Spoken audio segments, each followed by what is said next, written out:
Ngayon guys ay gagawa tayo ng video para sa triple point of water na gagawin natin. So ito yung crushed ice. So ano to, distilled water galing. Ginawa natin yelo, tapos pinino natin, tapos titimplahin natin. So lagay lang dyan. Tapos magdadagdag tayo ng distilled water. Dagdagan lang natin yan. Yan, konti-konti lang. Hahaluin lang natin. Yan. Kailangan ano siya, hindi na siya white. Pagka ginanito mo, yan, hindi na siya white.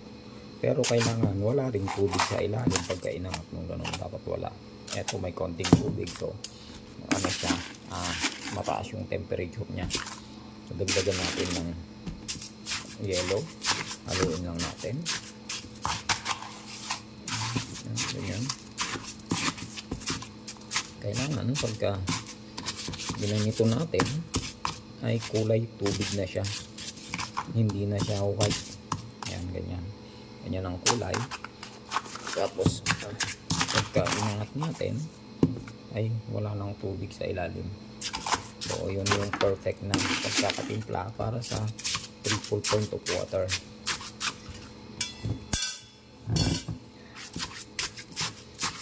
Para makagawa tayo ng 0.01 degrees Celsius. Pagka mineasure mo yung temperature nito, ilulubog mo yung sensor mo doon sa loob, tabunan mo is 0.01 degrees Celsius. Tapos ilalagay natin dito sa ating flash. Yan, sa ating aqua flash ay thermos. Yan. Para hindi siya madaling natunaw. So ilalagay lang natin dyan. Sisiksikin din natin. Mababa na hold lang yung ating. So yan. Napapansin nyo, wala na siyang tubig. So yan, sa loob niya.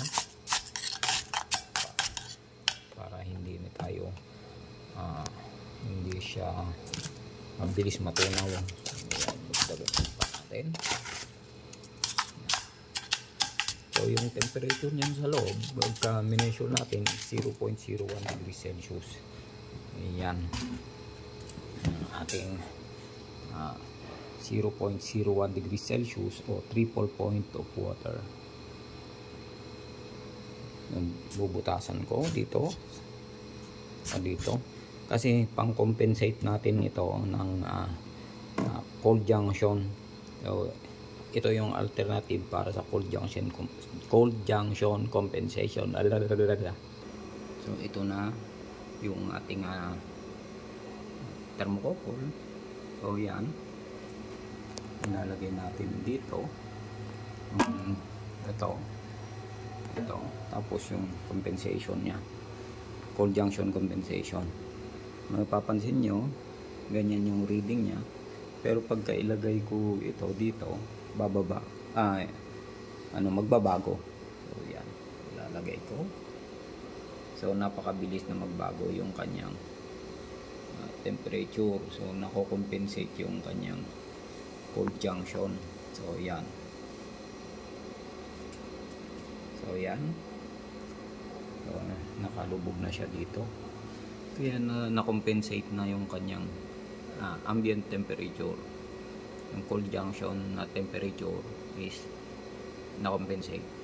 So yan ang gamit ng ating triple point of water.